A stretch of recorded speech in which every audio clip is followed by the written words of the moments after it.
Well, welcome to this Jack Kemp Oral History Symposium on Jack Kemp and the 1988 Republican presidential primary.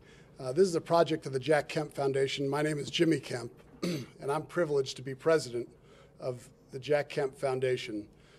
My father, in 1988, ran a campaign that all of us were incredibly proud of. My two sisters, Jennifer and Judith, worked in New Hampshire and Iowa and many other states on the campaign while I was in high school, and my older brother Jeff was playing football for, he was with the Seattle Seahawks at that time. And as a family, it was an incredible time. Mom and Dad were traveling. They loved it. And here at the Jack Kemp Foundation, our mission is to develop, engage, and recognize exceptional leaders. Some people say, I wish Jack was here today. What would Jack do? A more important question, we think, is what did Jack do? And the Jack Kemp Oral History Project is an effort on our part to identify what it is that my father did.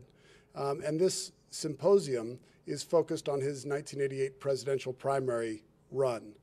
I'd like to read a commentary from my father on that campaign and what drove him to run for president and to share his ideas with the country. I campaigned on the ideas of freedom, growth, and the family. That freedom of thought and freedom of economic initiative are the linchpins of a prosperous society. That contrary to the doomsayers in both parties, there are no limits to what free men, free women, and free markets can accomplish. That our Judeo-Christian values must be nurtured and protected if self-government is to endure. That in order to preserve this most precious legacy, we must meet threats to the United States of America with resolve and promote peace through strength.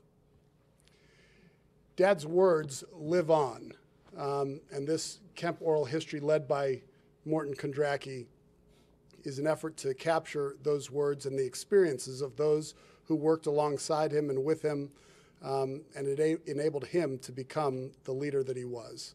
Thank you for taking the time to be with us and your interest in these issues, which we believe are so important to not only our country, but our world. Thank you. I'm Morton Kondracki. Welcome to this Jack Kemp Oral History Project Symposium with key participants of the 1988 campaign. Today is May 3rd, and we're at the Capitol Hill Club in Washington, D.C. First, we're going to play a clip from Jack Kemp's announcement speech in 1988.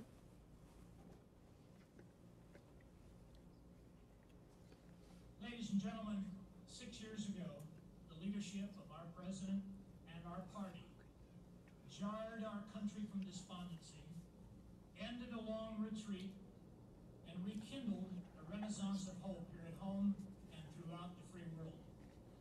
We rejoice at America's new beginning and our steady progress under Ronald Reagan's leadership these past 6 years, but we've so much to do and a long way to go as we get ready for the decade of the 1990s. Like the Good Shepherd, America must reach out to the weak and to those who have fallen behind. That has always been the strength of America. There are those in both political parties who look to the future with such anxiety and such pessimism that they can think only of ideas that would impose austerity and pain, protectionism and isolationism. At a time when families are under stress, they would meet the challenge of budget deficits by increasing taxes, cutting back on Social Security, weakening our national defense. They would meet the challenge of global competition by raising new walls to foreign imports. And they would meet the challenge of securing global peace by conceding territory and human freedom to those adversaries who respect the rights of neither. Ladies and gentlemen, there's a better way. There's a more confident way. That's why we're here. America must have a vision for the future that includes victory. A victory for the idea that there is nothing wrong with America that cannot be fixed. A victory for the idea that there are no limits to our future as long as we don't limit our people. A victory for the American idea peace, prosperity, democracy, and freedom, not just for America, but for Americas, not just for this hemisphere, but for the whole world. I believe that our future begins with faith. Faith in the Jeffersonian ideal that God is the author of life and liberty, that He is the author of our personal freedoms, political, economic, and religious, that these freedoms are at the heart of all human progress. No government in history has been able to do for people what people have been able to do for themselves when they were free. When they were free to hope and dream and aspire. The American dream is not to make everyone level with everyone else, but to create the opportunity for all people to reach as high as their God-given potential allows. Ladies and gentlemen, there is one office that can mobilize the ideas, the talent, and the dedication to help unite our nation, make our lives more meaningful, our world more secure. Understanding the solemn responsibilities of that high office, recognizing the historic opportunity of this day, I announce my candidacy for the President of the United States of America.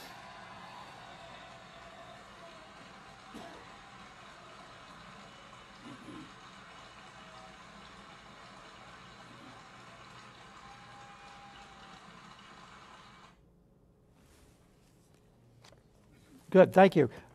We're going to have everyone introduce themselves coming down the line. Say what you did during the campaign and why you signed on. Charlie? Charlie Black, I was campaign manager. I signed on because I thought Jack was the greatest political leader of his generation, and I now know, in fact, he was the greatest leader of his generation in America. Frank? Frank Kennan, I was Director of Administration. I was involved in all the operations of the campaign and involved in fundraising. And I think, having watched that, I'm just reminded that Jack's message is incredibly timeless, that there was a transformation in conservatism that made it optimistic, forward-looking, and available to every American. And it's exactly what motivated me to want to be in that campaign, and why I think it's very important that we look at what he did as it applies to what is necessary to move conservatism and indeed the country forward now. Mona? I'm Mona Charen. My job was to tell Charlie Black what to do. Actually, I was a speechwriter, and I had previously been working in the Reagan White House. And in around 1986, a lot of us were sort of deciding which horse we wanted to back in 1988, and a lot of people were signing on with George H.W. Bush, who was the vice president, sitting vice president, and I did not want to work for Bush. I wanted to throw whatever support I could, whatever limited things I had to offer to Jack Kemp, because, as the others have said, I found him incredibly inspiring, and I thought that he was the intellectual godfather in many ways of the greatest successes of the Reagan presidency, and I thought he was much more exciting candidate, and so that's why I signed up. My name is Marcy Robinson. I was the Congressional Press Secretary during the campaign.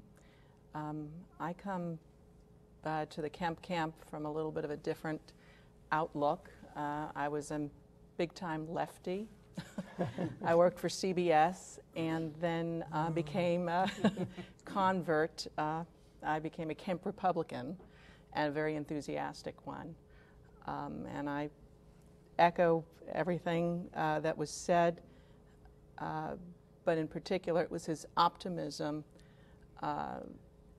and focus on every American on the economic scale that attracted me to him. Okay, I'm going to ask each of you another question, and I know that you've all had vivid memories of your association with Jack Kemp, but if you could remember 2 or 3 of the most vivid, just anecdotes, what would they be, Charlie? Oh gosh. Well, I was thrilled to see Jack speak at the 1980 Republican National Convention, because it was the first time that he demonstrated to me that he could play in the big leagues, in the major leagues. And in fact, I had the chance to that weekend after the convention speech to go with him to meet the press, where he was asked to appear. And he also that day did a remarkable job on Meet the Press under the typical kind of tough questioning. And so I didn't talk to him right then in the summer of 1980 about running for president, but it was the first time I got interested in that. The other anecdotes would be more personal, that if Jack was your friend, it did not matter what you did, or if you made a mistake or you got in some kind of trouble, he was your friend. And had always, in my case, and I think in most people's case, looked out for your interest. If he thought you needed something, he'd call and try to provide it if he possibly could. But also, it was great fun when you got the chance to sit in the Kemp household during football games and hear him talk back to the television and prove that he knew a lot more than Brent Musburger did about what was going on in the game, and occasionally take a shout out at Jennifer or Judith or Jimmy about something that they were in the way of the TV set or something. But with Jack, he was the optimist, not only in public but also in private, and always in any setting he was the leader of the group. Right. I'm going to steal the first one from my wife, because to me it's the quintessential Kemp story. My wife was Mary Burnett at the time, and she was the deputy press spokeswoman on the campaign, and we're one of, I think, 6 couples that became engaged through the campaign. So it was a very prolific campaign in terms of producing children and grandchildren of the Kemp campaign. But she talked about Jack visiting with the ambassador to the from China to the United States, and they were discussing the one-child policy, and they went on, and Jack, in his very personal way, started talking to him about himself, his family, what was going on, and he asked him how many kids he had, and the ambassador took out his wallet, showed him 3 kids, and Jack said, "Which 2 of them would you like to get rid of?" And what I like about that as a story is that it was the courage and straightforwardness of Jack. It was the personal level of Jack to be able to engage the person he was dealing with, even at a high level, to make them have to think and look at it. And it was the idea that he was going to fight on that principle even if it was awkward. And I love that story. I wish I had actually been there, but it's my favorite story I've heard from those who with him. What I remember most about him was the fact that he couldn't avoid the human part of the campaign. He was so natural at it. But it would disturb speeches. He'd be in the middle of bringing a crowd to tears, and he'd be, talking about great principles, and he'd see somebody like Mark Siljander, who had retired from Congress, and he'd wave and say, "Hey, Mark, how you doing?" And suddenly, it would stop, and it was infectious. He really cared about the people that were around him, the people that he'd worked with, and to him, people were more important, I think, than than anything else. His own family starting there, but also in policy, he saw him in terms of real living human beings. Laura? I'll follow up on Frank's comments because looking over the course of the years as I have watched politics since having worked for Jack, you often see people in politics who you think, they have tremendous talent and they have all the right, sort of positions, or many of the right positions from our point of view. But being a good candidate requires an incredible mix of things. You can't be a successful candidate unless you have all of them. And I'll tell you, the first time that I met Jack, I saw with my own eyes that he clearly had one of the traits that makes for a successful politician. At the time, I was working in the White House, and I had gone over to the Heritage Foundation for the afternoon. There were a few speakers. Jack was going to be one of them. And so there were a group of us from the White House, about between 8 and 10 staffers, who were backstage, and were going to be introduced to Jack before he went out to give his talk. So he came in and he shook hands with all of us and, exchanged a couple words and got our names, and then he went off and he gave a half-an-hour speech. And when he was finished, he came back through the same room where we were all still waiting, and he said goodbye to each one of us by name. That's a real talent, and that shows that, he, first of all, a great memory, but also that he paid attention to people and he sort of internalized who you were, and I never saw him forget anybody's name. I'm notoriously bad about this myself, so I was very impressed that he always seemed able to remember people. And he had tremendous political courage, and would take positions that would anger people on his own side and certainly people on the other side. But I think that he was an extremely principled politician. I think the thing that I enjoyed most working, the thing that I enjoyed most about working with Jack Kemp was that you always knew he was sincere. And I don't think anyone ever really questioned his sincerity, whether it was, you saw it across the board in his life, whether he was thinking about his son's football game that he wasn't going to miss, both sons, or any of the causes that he was championing. And sometimes he did take on fights with or without the support that he needed to win, because he just thought it was the right thing to do. I can remember quite a few of those incidences. He also had a very playful side to him that should really not be overlooked. He had a great sense of humor, and often liked to play tricks on staff, and we often liked to play tricks on him. And he enjoyed it, and he allowed for that kind of camaraderie, which was very healthy, especially if you had someone who's going to dissect every issue from every angle and put you through the ringer to make sure that he is very secure in taking the position that he was going to take on. I remember one time we were walking back from a press conference or a vote, and we were cutting through a building, and then there was an escalator going down. There was a little hallway over there, and John Buckley and one or two other staff members were walking ahead and going down the escalator, and he thought it would just be so much fun to hide in the hallway and have everyone going down the escalator looking for him. And that happened more than once. I mean, he just enjoyed those little pranks. But the very bottom line, what strikes me more than anything is his optimism and his sincerity. So Charlie and everybody else, so when and how did you get signed on to the campaign, and what did you think at the time were Jack's prospects of actually getting the nomination? Well, we actually, several of us, including Frank and Jeffrey Bell, who's here, and one of my partners, Roger Stone, one of my partners at the time, we really started working with Jack in 1984.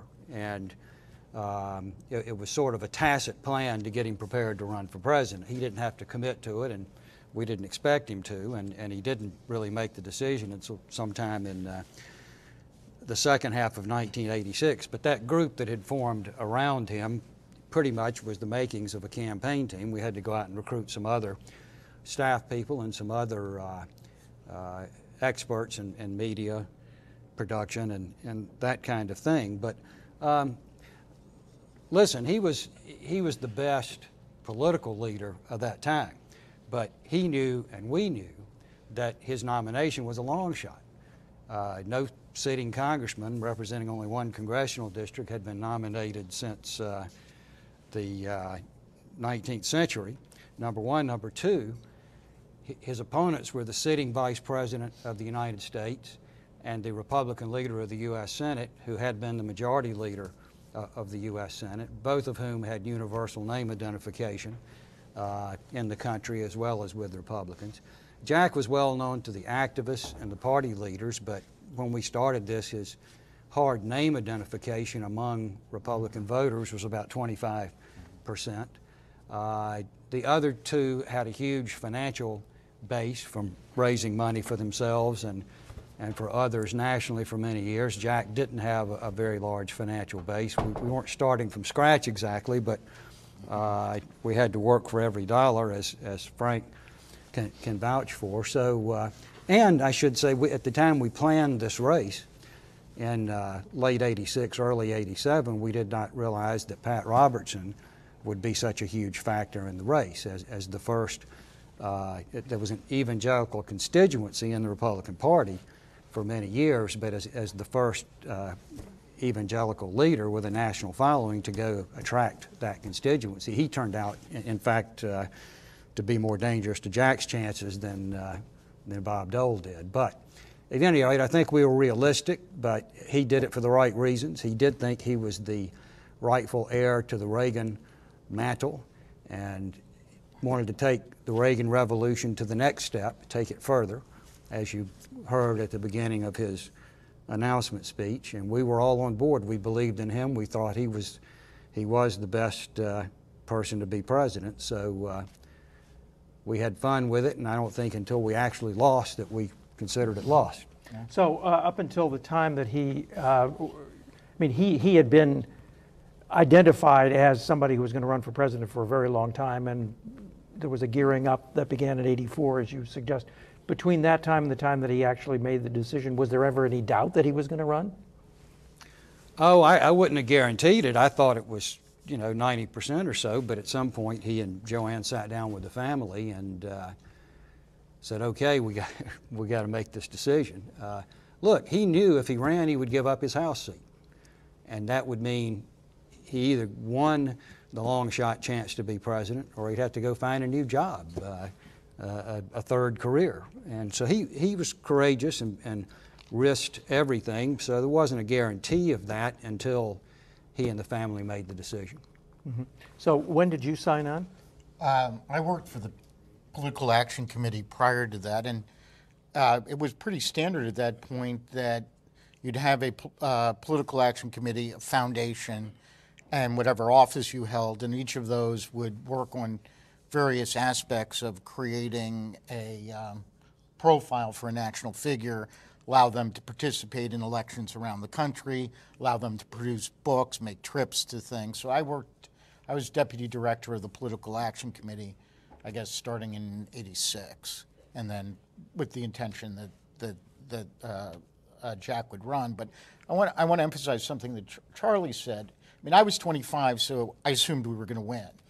But, and it didn't really have a practical sense of all of the elements that it would take.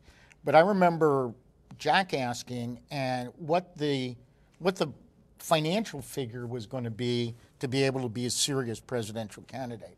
I remember Charlie saying it was about $25 million at that point. I mean, it's, you can see how much things have changed to today, but $25 million with the $1,000 limits was an incredible amount to try to raise. And to try to do that with a base that was really a congressional base rather than a Senate or vice presidential base was an enormous task. And that was one of the things that from the beginning was something that the others really didn't have to spend that much time thinking about, but where we had to concentrate step by step by step to try to reach what was a reasonable figure for the race. And I think we got to $17 or $18 million by the end of the. Actually, with the federal matching funds, we were over 20, not too far shy. Right, of 25. But it took everything we had to get to that point. So, Charlie, so how did you set about creating a campaign organization? I mean, who did you hire first and second and third and so on, and how did you build the organization, and who were the key people that you recruited? Well, we hired, and by the way, in a campaign like this, we were all involved in one way or another in helping to organize the states, especially those of us who had worked in the Reagan campaigns, because we knew who the key players were in the states. But we hired a woman named Ann Stanley, who was an organizer. She had worked for Reagan, but also for the Republican Congressional Campaign Committee, had run a number of congressional campaigns around the country, who was a great nuts and bolts organizer. And we hired Ann to organize everybody else and to get the states organized. You're going to hear from some of our state leaders on the next, state and regional leaders on the next panel, but we had very good success at attracting some of the most effective people in the Reagan organization and in the conservative movement around the country. We had to run heavy on volunteers. We didn't have the option to go into a state and hire 12 or 15 people to pay them to organize. We'd hire one or two, then they had to go recruit volunteers to do the rest of the work. And I think that in terms of the grassroots organization, we certainly were more effective for the money spent than the other campaigns who had more money and could go put more people on the payroll. Jeff Bell had been a longstanding ally of Jack's from tax reform days and so on. He became the issues director, is that right? Well, Jeff was actually more than that. He was the campaign director. He was more or less the #2 guy to look after things under me. And Frank, as he said, was the director of operations, and so he was kind of like the COO in terms of getting the detail work done in the campaign. Frank did it, but Jeff did play a major role in issues and policy. He was philosophically an alter ego to Jack on a lot of these more complex issues like monetary policy, where I could only listen and pretend I knew what they were talking about. Jeff could go toe-to-toe with Jack and, for that matter, with Jude Winniski and Lou Lehrman and others of similar intellect. So he played an important role in that. And Jeff also was the sort of the final arbiter of what issues we should be talking about at a given time. Mm-hmm. And what about John Maxwell? Who was he? Well, John Maxwell ran the Political Action Committee during that stage of 1985 and 86. And the Political Action Committee managed Jack's travel around the country and kept names of people who might be willing to be involved in the campaign later. And your partner, Roger Stone, what did he do? Well, Roger did a lot of the political organization in the Northeast, especially in New Hampshire. You're going to hear from our New Hampshire folks in a few minutes, but Roger had worked New Hampshire and all the Northeast for Reagan. He also knew the Reaganites around the country, so he was very valuable in identifying the people we should be recruiting and helping recruit them. Okay, so in February of '87, you get Ed Rollins aboard. Now, how did that work? How did you, and I gather at the time, since Rollins had been Reagan's '84 campaign manager, this was a big coup? It was a big coup for Jack. Ed had been White House political director and then the campaign manager of the successful '84 Reagan campaign. So at this time, he was, if not the biggest name in Republican politics at the operative level, certainly one of the top 2 or 3. And Ed would have, I think, been welcome in any of the other campaigns, but he liked Jack, and Jack recruited him. Jack personally recruited him? Yeah, I helped some, but it was Jack who got Ed to come on board, which was a big coup for us and a big addition to the campaign. Okay. How did you all relate to this kitchen cabinet? I mean, the Jude Winniskis and the Irving Kristals and Lou Lehrman and those kind of people. I mean, where were they? What role did they play? We actually had several different groups, sort of a revolving kitchen cabinet, if you will. And I don't think they ever all got together, but maybe once or twice in the course of the whole campaign and the planning. But there was the group you mentioned, sort of the intellectual advisors. They would come in and meet with Jack. Jeff might be there, even Mona or somebody else in the policy staff. I wouldn't necessarily be in that meeting. The congressional colleagues advisory, that we had a number of Jack's colleagues who were for him and working for him, but his closest friends were Van Weber, Newt Gingrich, Trent Lott, one or two others. They would meet sometimes for dinner, frequently at the Kemp home, and I would usually be in those discussions. Then you had the really close family group of Tom Kemp, who was a tremendous help in the campaign, and Dick Fox and a couple others who Jack had commissioned to sort of look over the shoulders of the staff and make sure that we knew where we stood financially, which was a wise thing to have, having smart business people play that role. Did you have a lot to do with Tom Kemp and Dick Fox? And what did they actually do? Well, they did two things. One, there was a certain standard that Jack had developed in the congressional office of maintaining, great correspondence with people he met, being able to respond quickly on issue questions, no matter what they were. And when you have a campaign exploding and you go from hundreds of letters to thousands and tens of thousands, they wanted to maintain some quality control over that. And so there was a lot of questioning of how do you make sure that the Kemp brand and the Kemp quality gets maintained. The second thing was on the financial side. I mean, one of the big questions was how do you develop a list from where we were to the kind of list that would sustain a presidential campaign.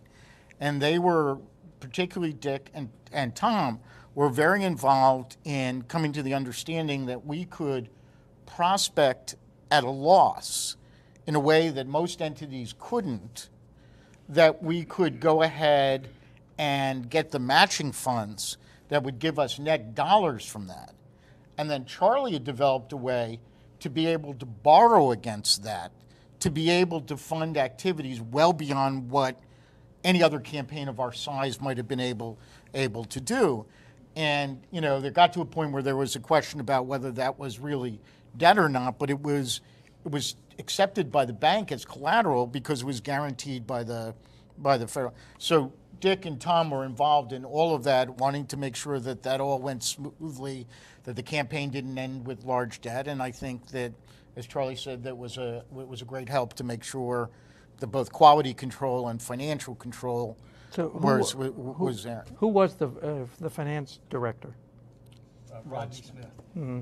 And who recruited him? And well, Jack recruited him. He was a friend of mine, and I recommended him, but he wasn't so sure how much money you could raise for Jack Kemp. Jack persuaded him to come try, and he became a believer and did an excellent job for us.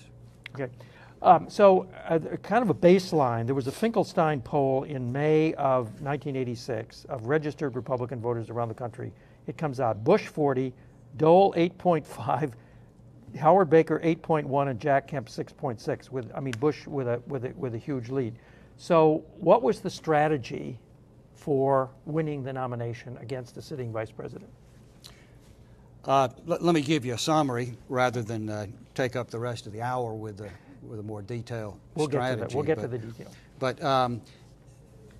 the system operated then just as it does today, that Iowa and New Hampshire tend to serve as a filter, and South Carolina as a further filter to narrow the race down to 2 or 3 people, and then you go, depending on the year and what the calendar is and how the delegates are allocated, you go down the calendar for a while, and then somebody gets an overwhelming lead, and it's over.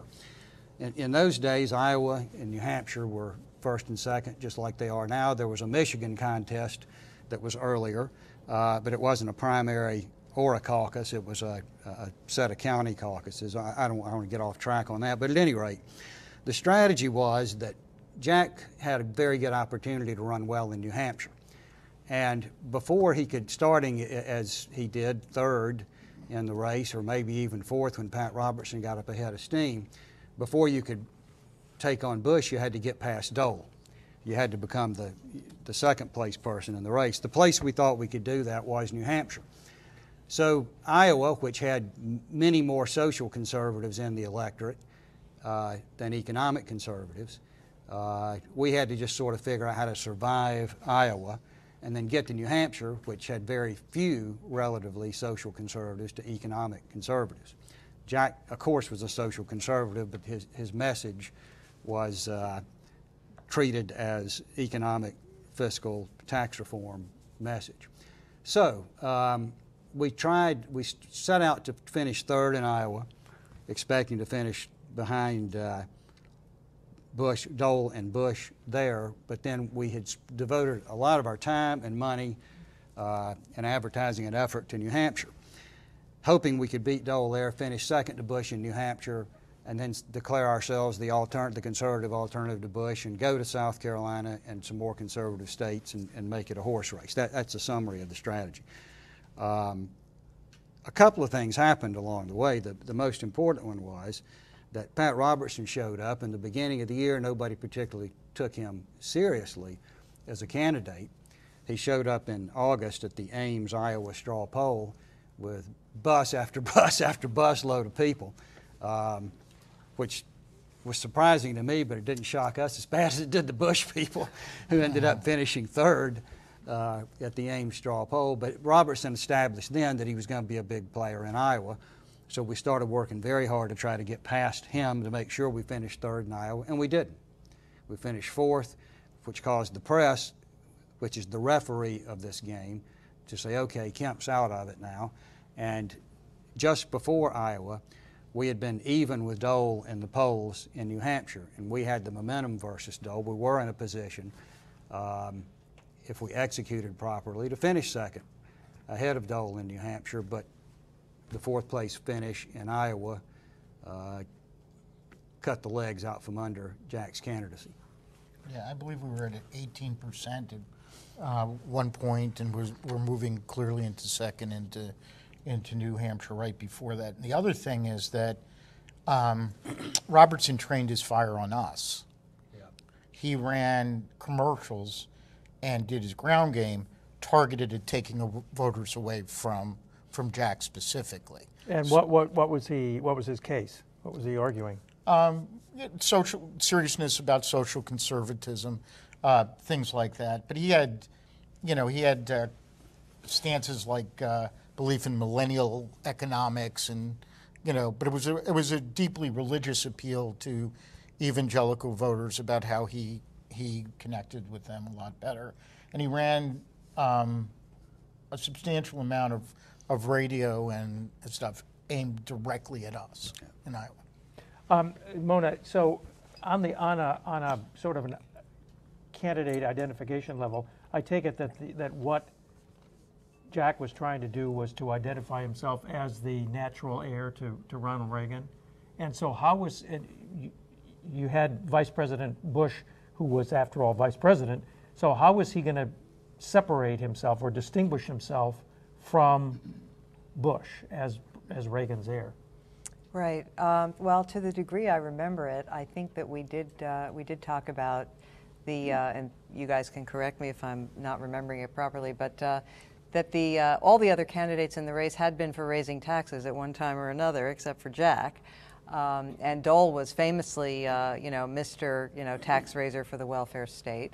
And they were not, of course, Bush had been the one to describe supply side economics as voodoo economics, and so his claim to be the heir was suspect, whereas Jack, of course, had been the author of Kemp Roth and was the intellectual father of the supply side, at least for a politician in the political realm, of the supply side revolution that was so responsible for the Reagan boom, and so that was the pitch. But of course, as Jack and as Charlie and Frank have pointed out, it was extremely difficult to run against a sitting vice president, and also this sort of blindsiding swipe by Pat Robertson. I mean, Jack, these days, conservative, social conservative candidates are frequently just that, and economically conservative candidates are often just that, and Jack really did combine them in a completely sincere and passionate way. And I think if it had not been for Robertson, he would have had a real claim to those social conservatives in Iowa. Marcy, was there anything that the congressional office could do to sort of set up issues that would distinguish Jack from Bush and Dole? And Bush was always suspect on economic policy and taxes, and Dole was always suspect as being viewed at not so much an issue specific. I don't think, in my view, Charlie is really the executive interpreter of all of this, but he was seen as a deal cutter, and so his word wasn't as trustworthy, I think, when you're looking at the base of the party that was voting. So hammering, anytime there was an opportunity to hammer Jack's message, and keep in mind, Jack refused to go negative. That was a big problem for everybody. And Robertson was going negative, and when you go negative early in a campaign, it's deathly. how did Robertson go negative? What's the worst? I'm trying to remember everything from a whispers campaign about nonsense to the ads, which I don't really remember. Frank and Charlie could probably address, or the Iowa people could address more concretely. Quickly, the radio ads he ran in Iowa were based, you can't trust Jack Kemp on Right to Life. You could go listen to him speak, you'll never hear him mention it. That kind of a pitch that was inaccurate, but It was large volume and high impact, especially after, the Iowa caucus really became, I think, critical after that, because he was able to go from being thought of as a silly candidate in some ways to producing, I think it was 1,000 people for the Ames caucus, and that made him a much more serious candidate, and that was the point at which he started to run the ads. So famously, Jack didn't know how to deliver a negative message himself, right? Charlie, Yeah. I mean, well, look, He would not. He was opposed to it. Jack, that's what I meant. true to his personality and his leadership philosophy, wanted to win on ideas, and he didn't want to tear anybody down. Now, he was willing to debate ideas. So like in the candidate debates, he would talk to the other guys about their records and draw distinctions on the issues. He also, upon persuasion, believed in counterpunching. And so if Bush or Dole took a shot at him, then we could get him to respond not defensively, but to counterpunch. But no, he was largely the positive, optimistic person who believed in running on his merits and not tearing other people down. He did adapt to it over the last couple of months of the campaign. We can't say that he lost because he wouldn't go negative. He just didn't. Well, what's the most negative he ever got? Well, he told Bush, and he turned around to Bush in a debate and said, if you're the nominee of this party, the Reagan Revolution is over. Yeah. That was pretty personal. But that was right at the end, right? South Carolina. He hit Dole pretty hard about tax increases in TEFRA in '82, and even said, you and your colleagues in the Senate persuaded Reagan to raise taxes when he otherwise never would, and that kind of thing. But no, compared to some of the stuff you hear today, wasn't very negative, no. He also had us on a leash. I mean, he really did not want us to even to hint at being negative. I mean, he really, John took some shots at other candidates. John Buckley, who I've interviewed, who was his campaign press secretary, right, was the negative. Was the negative campaigner, as I get it, to the point where the Bush family decreed that he was not to be employed by the Bush administration at all. So what did John say about Bush and Dole and all that? Does anybody remember? Sure. Look, John John was brilliant intellectually and very witty. And so he would use the kind of little quips. I can't cite one specifically right now, but you can go back and find them, where Bush would say something about now is not the time to increase taxes, and John would say something like, "How would a rich guy know? Wonder if he knows how much tax he pays." Or with Dole, he'd repeat some of the, it was Newt that came up with the line that Bob Dole was the tax collector for the welfare state. And so John had a habit of quoting other people like that, and it did President Bush 41, who Jack and a lot of us worked for later when he was the nominee, had and has a fairly thin skin about some of these, what he considers personal attacks. So you have Buckley sacrificed for the cause, fell on the sword. He did okay. It might have been the line that I remember one of them, that the Bush supporters were out at coming out parties and the Kemp supporters were at bowling alleys and roasting hot dogs or something like that. He was so clever at just framing George Bush as being somewhat out of touch, which stuck, unfortunately, and then being very rich, and Bob Dole being slightly bitter and a deal cutter. I mean, that was... Not that we're for a tax on the rich, right, mind you. But there was a little bit of that, and it came through in a very clever way. So in May of '86, Ben Elliott, who was Ronald Reagan's chief speechwriter, joins the Kemp campaign. Was that viewed as a big coup too? Oh, certainly it was among people in the intellectual community and the business of writing speeches. Ben had a terrific reputation, as did Mona and some of the other intellectuals who joined our campaign. So how did the speechwriting shop work? Well, when Jack used to introduce me as his speechwriter, I used to say, well, I write them, he doesn't very often deliver them. Because, Jack was ebullient and full of ideas and a little undisciplined.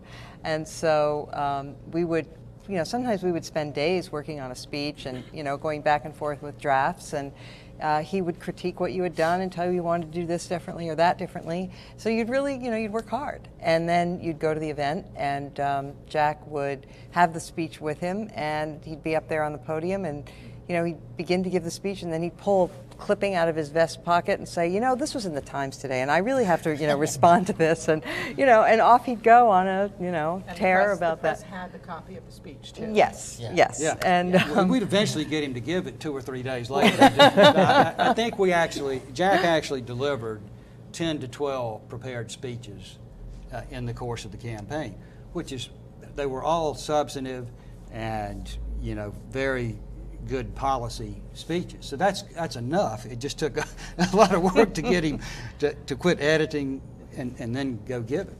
Right. I think the other thing was that he used speeches as a way to have ideas compete and phrases compete till he understood the thing in complete depth. Ben would write the most beautiful soaring rhetoric, and there'd be back and forth over all the precise statements of things in order to get, I think, in his mind, to a decision about all of the elements of whatever was at issue, foreign policy or what have you. And then once it was set in his mind, the speech had served the main purpose, which was it had clarified, it had presented it, and then he internalized it and would give it, in his own words, maybe playing off a news clip or something else. Charlie's right, he would give the speech at a given point, but I think it was more to internalize and to fight out the ideas than from just the pure rhetorical value of the speech. Well, one anecdote. We needed to give a detailed agriculture policy speech in Iowa. It was Iowa. And Jack said okay, but he was very unenthusiastic about it because he did not think agriculture policy was going to determine the future of Western civilization. So, and Jeff was pulling his hair out about this, so we got a couple of drafts written and had some stuff that was pretty sound policy. And Jeff sat down with Jack to go over it, and the draft comes back, and it's about 2/3 of it about the gold standard. That all the farmers' problems could be solved by going to gold.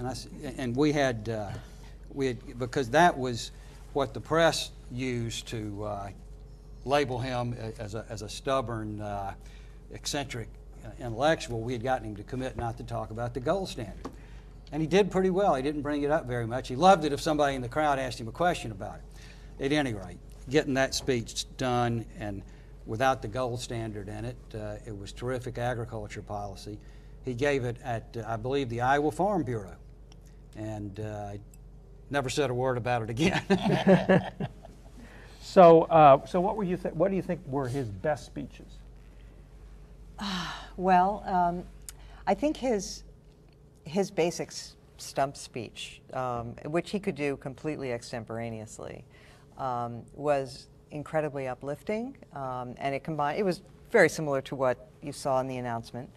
It combined a belief in the liberating aspects of human freedom, that if people are free and are allowed to flourish, that they will raise themselves, but not just themselves, but their whole country. He believed that the Declaration of Independence was a document not just for us, but for all time and all places, that it was a document of universal application. And so when he would talk about those things, I think he was incredibly inspiring, and he was at his best. He always brought foreign policy into it as well, and he had an unyielding and principled opposition to tyranny, which was demonstrated both, with regard to regimes of the left and the far right. And he was very consistent and principled about those things. So those were his best speeches. And you didn't ask this, but I'll add that I think where Jack did sometimes get off track is when he would allow his interest, sometimes arcane interest in something about economics, to take him off into the realm where the audience just wasn't able to follow him. And he didn't rein it in. He would sometimes give, because he was so excited about the ideas and he was really enthusiastic and he wanted to share it. Sometimes, to a certain degree, you could bring along your audience, but when you started talking about labor and capital and return on it, it would begin to get just a tiny bit arcane. And I think. Too long. And too long, yes. Somebody said that, and maybe that this is right after what Charlie's saying, that you would write a speech for him that had a soundbite in it that the press was meant to take away and put in the lead, and then he wouldn't deliver the soundbite. Is that? That did happen sometimes, yeah, yes. he would, I'm trying to remember, was it Heritage? I can't remember. Michelle Van Cleve will remember. There was a speech that was prepared. A lot of work went into these speeches. I mean, you need to understand that the congressional office was really run almost like a think tank, with resident scholars and adjunct fellows that were all over. I mean, everybody would be, it was like a revolving door. You just didn't know who was going to walk in next. And the speechwriters, to their credit, Ben and Mona, really worked very closely with the policy team in putting the speeches together, because they knew Jack wouldn't read it, or if it didn't resemble, what he really believed in. But he gave out a speech, and everyone had it, and they were waiting. The cameras were all lined up, waiting for the soundbite, and as most camera guys did at the time, waited for the soundbite, ready to pack up and go, and he never gave it. And he started off by saying, I was going to give a speech. You all have a speech I was going to give today, but let me tell you what's really on my mind. Right, exactly. And, at which point the speechwriters were found fainting. Yeah, I think it was a big foreign policy speech. I could be wrong, but I remember that happened more than once. Yeah. Well, did you ever complain to him about that? Did the campaign complain to him? Okay, Yes. And then what? He would eventually give the speech, usually did a few days later. But can I just say one thing that he deserves credit for? That, yes, he always talked a long time, and having traveled some with Jack for years and years, he would go into a setting where he was expected to talk 30 minutes, and an hour and 10 minutes later, he would stop. And I would ask him why, and he'd say, listen, those 300, I may never see some of those 300 people again, so they need to hear every idea, every subject had to be covered, and he meant it. But he did, to his credit, the last 6 months or so of the campaign, frankly, under pressure from Ed Rollins and me, he got so he could give a 20-minute stump speech. And he got it to 20 minutes. He'd even pride himself sometimes on finishing it at 18. And because a lot of those places, people wanted to do Q&A. And it wasn't practical to talk for an hour, then do the Q&A. So he got so he could do it, and he did it pretty consistently for the last 5 or 6 months of the campaign. He dropped out of the race. A week or two later, he made a public appearance somewhere, some state Republican Party or something. He got back and he called me and he said, "I spoke 50 minutes. I said, "You're your own man again. You don't work for me anymore."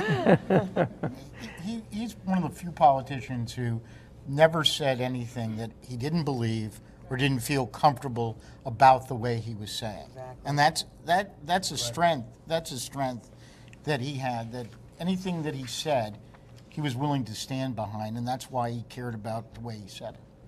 Okay, let me just go back to the money, and we'll dispense with this for the whole. There was a fundraiser that you held in November of '85 in New York, black tie, $1 million, and that was it was some sort of record. Then after that, I read through the clips that you were always borrowing against federal funding, or there was a telegram that got leaked about how you were desperate for raising cash and stuff like that. So some reports were that Jack just hated to raise money, that he hated to make the phone calls. So how bad were you off financially? Let me talk generally, and Frank can probably provide more detail, but that fundraiser in New York was for the Political Action Committee, where people could give up to $5,000 or $10,000 a couple. And a lot of people who didn't later support him for president came and gave money to that. So the money was well used in his travel and making contributions to candidates. But we had, during the course of the presidential campaign, we had a number of high dollar fundraisers. And some of them would do as much as $100,000 or maybe even $150,000. But we probably raised a total of $3 or $4 million off those events. Jack did not like to make fundraising calls. He didn't mind calling people to ask them to host a fundraiser, all right? So we'd get him to call a few people to be on the committee for the fundraiser, and then we could do that. But we knew going in we were going to be driven by small donations and direct mail. In those days, you didn't have telemarketing or internet fundraising. It was all direct mail. So direct mail, as Frank alluded to earlier, you invest money in prospecting. You probably take a small loss on that prospecting. But two things. Every one of those small donors was matchable by the Federal Election Committee matching funds, and near the end of the campaign, you quit prospecting, go to your house file, those people who have given, and that you make money on. So the kind of system you're operating under is you put a few $100,000 into prospecting, you get 80% of it back. You file those donations to the Federal Election Committee. You don't get that money until January of the election year, but the banks considered it good collateral, so you'd go borrow against it. So at any given time, we probably didn't have much net cash flow, but we had that federal money coming, with which we paid off the loans and then still had the cash to run in the last couple of months of the campaign. Is that? That's absolutely right. It became a model for people to use who were non-elite candidates to be able to use grassroots.